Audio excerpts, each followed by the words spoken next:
Mi nombre es Horacio Vera, soy periodista de la agencia CMA y en esta oportunidad cuento con la presencia de Melissa Jofré, que es periodista acreditada en el Congreso, trabaja para parlamentario y para diputados televisión. Hola Melissa. Hola Horacio, ¿qué tal? Un gusto estar con ustedes.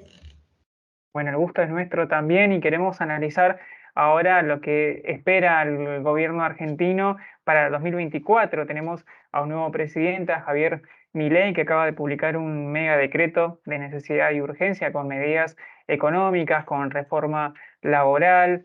Estamos esperando a ver cómo avanza este documento que puede ser frenado tanto por la justicia como por el Congreso. ¿Qué esperás vos en cuanto al apoyo o a la falta de apoyo que tendría este conjunto de medidas? Ujú. Bueno, sí, así es. Ha sido bastante ambicioso este decreto de necesidad y urgencia que ha sacado el gobierno de Javier Milei en sus primeros días, sobre todo teniendo en cuenta que es el gobierno de estos últimos años y en estos 40 años de democracia con una debilidad parlamentaria extrema. Ha sido histórico lo que ha logrado Javier Milei en 2 años convertirse en presidente, pero eso obviamente más allá de las bancas de legisladores que pudo ganar, todavía no le da un sustento en el Congreso de la Nación, que es, bueno, el lugar clave obviamente para la gobernabilidad también, y donde espera que, bueno, bastantes de sus medidas sean tratadas, pero todo eso va a tener que ver cómo se resuelve empezando por su discurso presidencial que fue de cara a la Asamblea Legislativa. En política los gestos son importantes y hay legisladores de la oposición que están recordando todo el tiempo eso, sumado ahora a, bueno, este decreto de necesidad y urgencia que por un lado, ya tiene el rechazo anticipado de lo que hoy es el mayor bloque de la oposición, que ha quedado conformado por el peronismo, kirchnerismo, Unión por la Patria, donde hay internas, por supuesto, pero la oposición a mi ley es lo que termina manteniendo unido a este espacio. Después también tenés al frente de izquierda, por supuesto en las antípodas de el gobierno de Javier Milei que se opone, pero la pelota estará, bueno, en definitiva en la decisión que tenga el resto de la oposición. Hoy por hoy lo que las fuerzas que representaban a Juntos por el Cambio ya no articulan de esa manera, el interbloque Juntos por el Cambio ya no existe más en ninguna de las dos cámaras del Congreso, y a su vez también toman protagonismo diputados que responden a oficialismos provinciales, es decir, a sus gobernadores. Los gobernadores van a jugar otro papel fundamental en lo que sean estos 4 años de gobierno de Javier Milei. Recordemos que tampoco ningún gobernador responde al Partido de la Libertad Avanza, pero a partir de negociaciones que hay, sobre todo en estos primeros días sobre lo que tiene que ver con los fondos de las provincias, básicamente los recursos, bueno, allí también la decisión que tengan cada uno de esos mandatarios va a repercutir en los votos que tengan estos diputados provinciales. Por el momento, con las voces que se vienen escuchando, hay legisladores dentro de este espacio que era Juntos por el Cambio que están de acuerdo con reformas que plantea el DNU, porque incluso algunas de esas reformas son las que en su momento quiso impulsar el gobierno de Mauricio Macri y otras también que prometieron durante la campaña electoral. Pero en sí lo que no coinciden, por supuesto, es con las formas y con que de alguna manera se pase por encima al Congreso. Exactamente como decías, Melissa, hay un Congreso que tiene una posición muy dividida, un presidente con una baja representación que tampoco te promete gobernabilidad y tampoco el efectivo cumplimiento de las leyes que podrían ser aprobadas en el Congreso el próximo año. Y en ese sentido yo quiero que me digas si ves a un presidente Milei más flexible el año próximo con los otros partidos políticos o un presidente más confrontativo, sin oportunidad de diálogo y aprobando sus medidas a través de DNUs. ¿Hasta qué punto es factible esto de tomar medidas con decretos? Bueno, Milei, a partir de que ganó el balotaje, se había mostrado más pragmático, sobre todo para conformar gobierno, incorporando entre sus funcionarios personas que no vienen de su partido, incluso algunos funcionarios en otras líneas que se han quedado de también el gobierno que se acaba de ir. Pero a partir de, bueno, su discurso el 10 de diciembre de cara a la Plaza de los Dos Congresos retomó, digamos, su discurso y su carácter hacia su núcleo duro. Y eso también es lo que lo ha llevado a defender este DNU, a emitirlo primeramente y a defenderlo, seguir defendiéndolo. No pareciera estar flexible a convertirlo en proyectos de ley, como tuvo que hacer en su momento Mauricio Macri también con un decreto muy extenso que había sido polémico en el verano de 2018.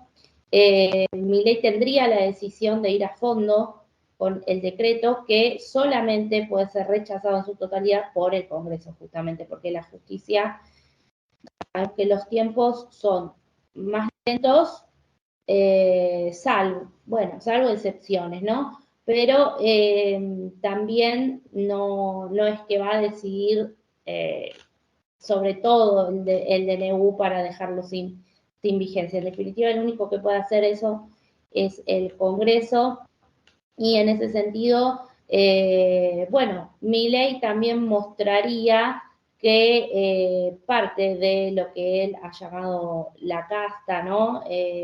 De la política, no lo estaría dejando gobernar en el caso de que este DNU sea rechazado. Eso después hay que ver cómo se traduce a futuro en otros proyectos de ley que él quiera impulsar. Y también ahí se verá, bueno, el trabajo del oficialismo, que si bien son muy pocos legisladores, bueno, hoy por hoy algunos de sus figuras, como es la presidenta del Senado, Victoria Villarruel, o el presidente de la Cámara de Diputados, Martín Menem, van a tener que, obviamente, sacar a trabajar ese músculo político que lo lleve a, en definitiva, buscar los acuerdos y consensos que van a necesitar, porque, bueno, más allá de la marcada minoría que tienen, hay otras cuestiones que Javier Milei necesita sí o sí tratar en el Congreso, como son las reformas en el régimen electoral, las reformas, sobre todo tributaria, con la cuestión impuestos, que, bueno, es algo que sí o sí requiere que el Poder Legislativo apruebe esas leyes. Me parece que una posición muy dura en torno a este DNU, si se mantuviera, bueno, no digo que complicaría los proyectos de ley, pero sí la relación a futuro con el Poder Legislativo.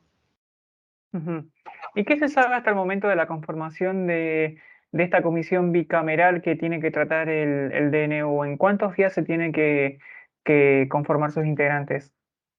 Bueno, el DNU todavía no fue remitido al Congreso porque recordemos que tuvo un error por parte del Poder Ejecutivo y va a entrar en vigencia recién terminando el año. Una vez que el jefe de gabinete lo remita, puede ser tratado en la comisión bicameral. Igualmente la bicameral puede constituirse antes.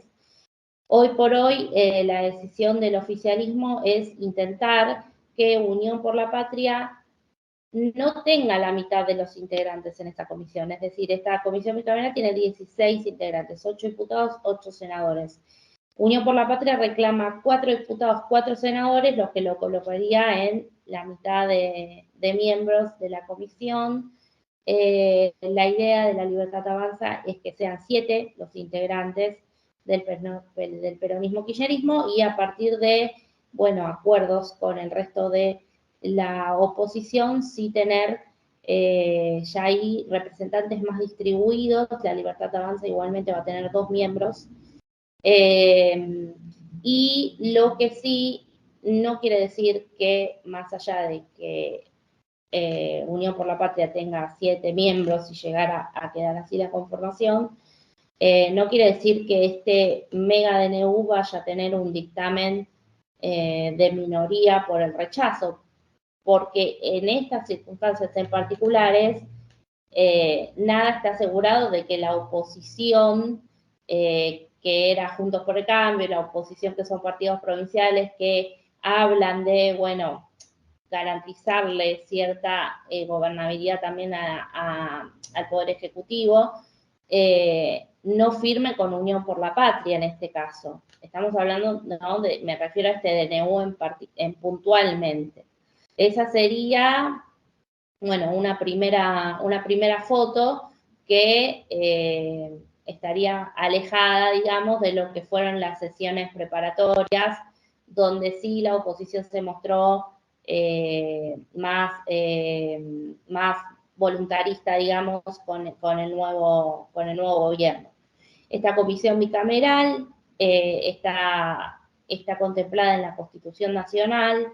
Si bien el gobierno no incluyó el DNU en el temario de sesiones extraordinarias, bueno, el propio derecho parlamentario garantiza que se podría tratar igualmente y no habría que esperar al 1 de marzo cuando empiezan las sesiones ordinarias. En la bicameral, eso seguro se puede tratar. En el recinto hay que ver también si el oficialismo quiere dar ahí una discusión reglamentaria, pero en ese caso me parece que estaría un poco más complicado porque hoy por hoy la oposición puede, si se pone de acuerdo, reunir quórum, pedir una sesión, más allá de que el temario no haya contemplado ese DNU. Bien, perfecto. Y para ir finalizando, te quiero hacer una consulta sobre las próximas elecciones legislativas de 2025. Falta mucho, pero ya algunos están perfilando sus potenciales candidaturas. Podríamos decir que es más fácil ser oposición de este gobierno, que tiene poca representación en el Congreso, pero yo creo que los ojos están puestos, por lo que decís, en Juntos por el Cambio, quiénes van a acompañar y quiénes no van a acompañar a este gobierno de Javier Milei y sus medidas. Entonces te quiero preguntar por parte del peronismo, ¿vos crees que para 2024 va a dejar gobernar a Milei, lo va a acompañar con abstenciones o falta de acompañamiento por parte de los gobernadores peronistas, o considerás tal vez un juicio político que va a impulsar el peronismo acompañado con estos miembros de Juntos por el Cambio que no acompañan las medidas de Milei, o tal vez ausencias en las sesiones para tener una falta de quórum? ¿Qué proyectas para el próximo año? Bueno, sí. A ver, por un lado, el peronismo, como te decía en un principio, hay división, en realidad hoy por hoy hay divisiones dentro de todos los bloques. Pasa que todos están haciendo esfuerzos justamente por la unidad. Pero el rol de los gobernadores peronistas va a ser clave teniendo en cuenta, como te decía, la discusión por los fondos, por los recursos.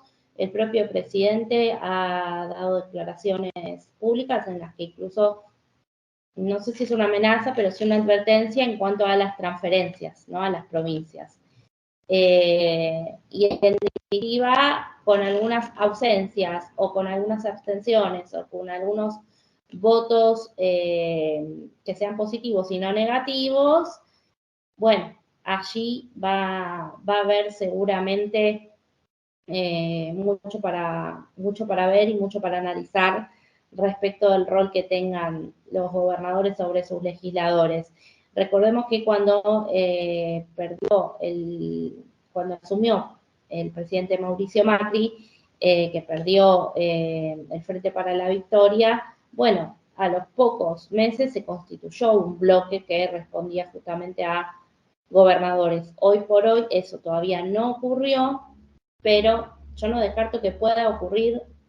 Llevamos 2 semanas de gobierno, todavía falta mucho.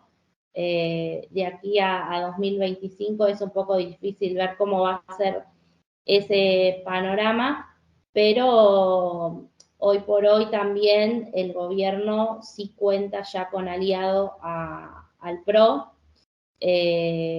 Habrá que ver cómo se reinventa esa oposición que tienen ahora los radicales, la coalición cívica, y bueno, los partidos provinciales siempre suelen, obviamente, defender sus intereses y se han mostrado, sea un gobierno de un signo o de otro, bueno, bastante amigos de quien esté en Casa Rosada.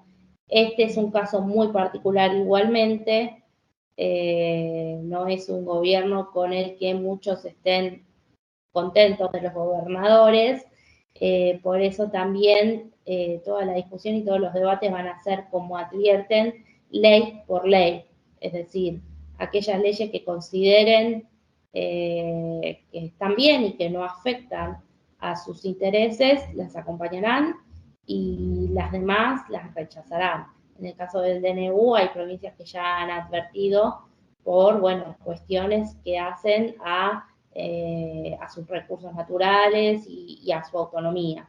Me parece que para 2025, si todo se mantiene como hasta ahora, que es muy difícil de creerlo, bueno, la Libertad Avanza junto con el macrismo seguramente tendrán una alianza y habrá que ver esa otra parte de la oposición, porque recordemos que con la irrupción de la Libertad Avanza en el escenario político se abre justamente un panorama de tercios que complica, bueno, lo que es el trabajo en el Poder Legislativo, porque está muy fragmentado todo. Así es, y vamos a ver cómo continúa entonces toda esta novela política para el año próximo, que como vos decías, recién tenemos 2 semanas de gobierno, ya tuvimos DNUs y Sí. llamadas extraordinarias y muchas reformas que son ambiciosas, como dijiste al principio. Melissa, Te queremos quería contar el contestar, año...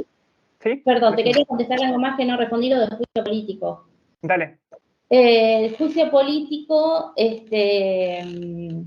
algo de lo que se había hablado durante la campaña electoral, cuando se advertía la minoría que iba a tener Javier Milei en el Congreso, pero eso obviamente ha cambiado rotundamente cualquier cosa que se pudiera especular a partir del resultado contundente que él tiene en el balotaje.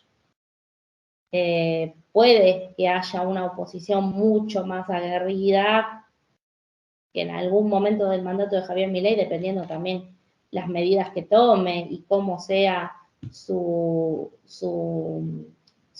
desempeño en la función, no sé, sobrevuelen esta idea, pero la realidad es que hay una parte de la oposición que obviamente está hablando de, bueno, que es un presidente que ha sido elegido democráticamente y que hay que dejarlo gobernar, justamente.